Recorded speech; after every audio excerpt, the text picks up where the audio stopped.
Welcome back to Sharing Your Stories. This time I'm bringing you an entrepreneur of his own life. He's called Pierre Pennec. He lives in Paris and he has been doing incredible things, working with politicians, sales, doing more than 21,000 calls, and many other things that I will say only a few people can do 21,000 calls. But Pierre, what can you tell us? How did you get involved in this area of becoming your own entrepreneur? Well, Federico, it's a pleasure to join and to share the, let's say, entrepreneurial story, because I believe people should welcome more an entrepreneurial life. And probably what happens to me is that I started as a bricklayer, and after 2 years of outside work, I realized I didn't want to feel broken like my manager when I would be 30 years old. So I am I am at this level in life, but I decided that connecting with people would be a great way to develop more influence, better people to connect with, and better relationship also in my life. And I believe that doing it for me would have a positive impact around me for maybe my friends, family, or even develop new opportunities. So I became a sales developer and I started using probably the what was the most useful and important tool for the rest of my life, the phone. So I started like this to connect with people. And how did you become so brave to call people? Because for me, to do cold calls and to, especially to feel rejection, can be really hard for many people, including myself. the, this is a lifetime story. I also remember watching, hearing incredible people talking about it. But and from my personal experience, it's the same. I still don't like it, which is which is completely contradictory for someone who needs and wants to develop relationships through phones and real life connections. But when I started as a sales developer, I had no training. I had no I didn't know that I had to develop new skills to do it. So I just picked up the phone and I was failing at a rate of 80 or 100 new cold calls a day for 9 months straight. And it was a time for me to understand that it was enough failure. So once I understood I had not, let's say, not the resources around me from my manager, from my peers as with other sellers, or even from myself, not understanding what to do differently to be better and to have some success. I just resign and change from an industry to another. I was in the construction industry and I came to the tech industry, and I decided coming back to school would be a good idea to have some basic trainings, but also being part-time students and a part-time apprentice, so I could learn from a real life experience. And I've been hired at a large company, a large tech company named Oracle. So 9 months after being a mason. So that was part of the move. What was the biggest change? Because, for example, apprenticeships are very uncommon. What did motivate you to enter in that area? Because it's something I think you're the first person I know that who has really entered to be an apprentice. Probably it was about creating a bridge. I recognize I didn't have all the cards in my hands. I didn't know how to play my best game. So I it was like being audacious, but not taking too much risk. So I had no money. I couldn't invest into more education. There was a cost to enter in high school. So being an apprentice helps. You have helps from the government, the company where you are hired finance your study. So you are basically paid to learn and also provide some new experience to the company where you are applying your learning and knowledge. So, would you recommend people to go into the apprentice option, or what is your advice? Definitely, at least just going to school was a failure for me. I decided to be a mason after 3 years of what should have been 2 years of scholarship in a higher study in France. So I needed to go outside. And when the time came back to me to have a different path and be more mature, it was the right way to be involved both in both environments. The theoretical one, where you learn things in books and trainings with teachers who sometimes have technical experience from the field or sometimes have the professorial experience, and also applying the professional environment into my life. So it was like combining the things. You can do it when you are 15 years old, 20 years old. For myself, I was almost 25 already, as it was coming back to school. And so that's something brave, brave, very brave, because I will say not many people want to go back to school after when they are 25. And how did you find the apprenticeship? What was your strategy? Did you find it easily in the internet, or did you go to let's say, government agency? How did you find them? Do you mean to be hired at the company? Yeah, like the process, because like to get a normal job, you just, I don't know, search something on LinkedIn and send your CV. But an apprenticeship is something different. I don't know if there is any specific procedure that you follow, or Okay. someone guided you to finally, hey, I need to go into this direction. I received some help, but first I didn't know where to start. So I had to do a lot of research on the internet and find a school that would be adapted to my scenario, to my life experience. So I find it. There was I had to pass an exam to be accepted. So I did it first. Once I've been accepted, I resigned from the company I was working for at this moment. It was in 2014. Um, and then I had to look for a new company. I was looking at the list of the companies partnering with the school, and I knew only Microsoft. There was plenty of companies, but I was only familiar with Microsoft. So it was like completely s- a new experiment.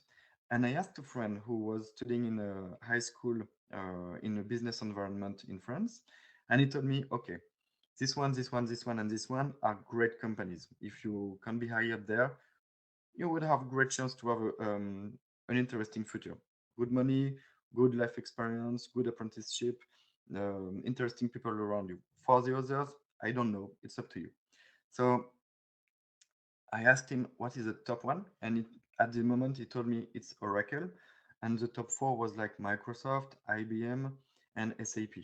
So large company in Europe and the US, very well known company. So I started looking at the HR people on LinkedIn to connect with them, sending connections with messages. I had no reply, so I went on Twitter once I understood who was responsible for hiring new apprentices.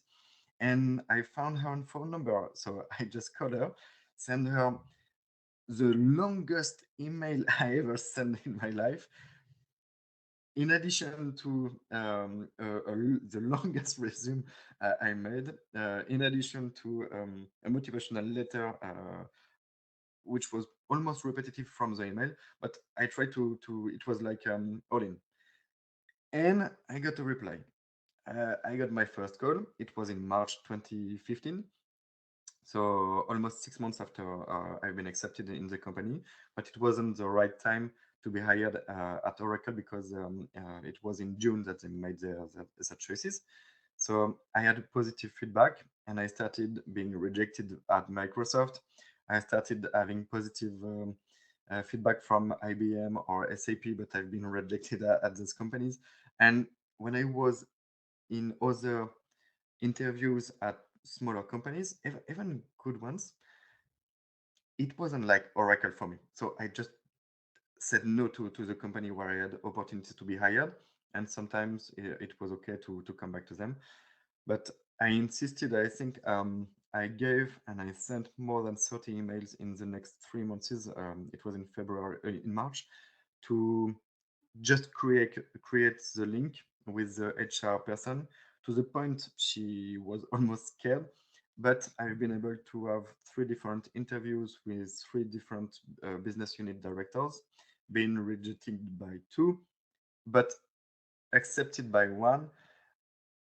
I had my best suit. I had a red tie. It was the first time I wore a tie at the moment. And the end of the interview was like, okay, so what will be the next step for us if it was the end of the interview process? Is there something that is scaring that you are scary about me? And the director told me, Pierre, it was interesting, but you're maybe too shy for this business assistant job. And I told him, oh, so this is what you think after all the interview process. Maybe I should leave. And I I went out of the building saying to myself, why did I tell him this at the end of the process? I will be rejected. And it was just before entering my last interview at IBM and being rejected with them. I never heard about IBM again. Just before entering to this interview, I received a positive email to be accepted at Oracle after this. So it was really positive. It seems like an incredible journey, and you build a lot of resilience in that process. How did you build that resilience? Because it's something that I will say that most people are afraid of even trying or being rejected so many times. And it's incredible that even though they thought that you were a child, you kept trying until you accomplished what you wanted. What was for you the secret to become so resilient? This is a great question. Probably I'm not born with this resilience. Uh, it's like you may be born for something, but you can learn it. Every time, I believe that we can learn anything in life, and probably for me, judo helped me a lot. I've been a judo player and a competitor for many years at national level, but I've been studying and learning how to play judo for 17 years. And the first thing you learn to do judo is to learn how to fall. Because if you fall and you hurt yourself, it's bad for your health. So you have to understand how to manage the energy, manage your failing, manage your posture, your gesture, and everything around this. So this is a continuous process that helped me refine failures. And now I believe that when I face a problem, combining judo and masonry, even there if there is a wall, I believe they can go through the wall. So it's because behind the wall there is an opportunity I'm looking for. It sounds incredible. I've never even imagined that you were a martial artist. We have revealed new secrets. And now, how, like, for example, you told me that you have been working in different industries. How Mhm. did you manage those drastic transitions? Because most people will stay in the same kind of position for, I don't know, 20, 30 years and never even tried, or even if you change jobs regularly, they are always in the same area without ever trying a different sector. Mm. Probably because the way we are taught to learn is verticalization. It's just about managing knowledge with a lot of hubs disconnected one from the other and building a bridge between them, like being transversal. Um, an example could be using a lot of analogies to understand how two bricks put in the right place together help to create a wall, but it's also the space for the doors that will help to create value in this wall. So you can use it for a business case. You can use it for customer experience. You can use it when you connect two computers to create a network. And it's about moving the vocabulary from a place to another because we are mostly multisensorial people. So trying to adapt the vocabulary and the way of learning that works and fit best us to have the best communication with our environment, not only with people, that will help do the transitions. So construction or technology, it's really different and it's almost the same. What do you think has been the most challenging sector for you from the ones that you had to collaborate? The sector of growing. the inside the construction industry, inside the tech industry, there is a learning experience. And adapting you, I believe that in nature, from a mammal perspective, surviving is the best learning experience you can have. So, how do you think about yourself to be a survivor in your environment? And by being a survivor, I mean feeling alive, feeling successful, feeling the fun and happiness in your life. So the opposite is like just stagnation, is being bored by everything, is not feeling inspired. So learning how to be in the first place every time is probably the most challenging one, because you need to think differently of yourself when you feel in the second category. So trying to develop the growth mindset to learn new thing, connect with people who are feeling like belonging in the first group is something really important. So this is how I do. And do you have any place where can people maybe read about your work or some advice that you give them? Do you have any blog, your any account or any place where people can know more about what you're doing? Right now, it's probably on LinkedIn. You can just tap my name, Pierre Pennec, and find me. So this is where I'm active, and I can mention Toastmaster because it's where we connected thanks to online meetings. Thank you, Pierre, for everything you have shared. Do you have any final thoughts that you would like to share with anyone who is listening to us? Probably why we are connected today is bring more entrepreneurship in your life, because being an entrepreneur isn't just about creating a company.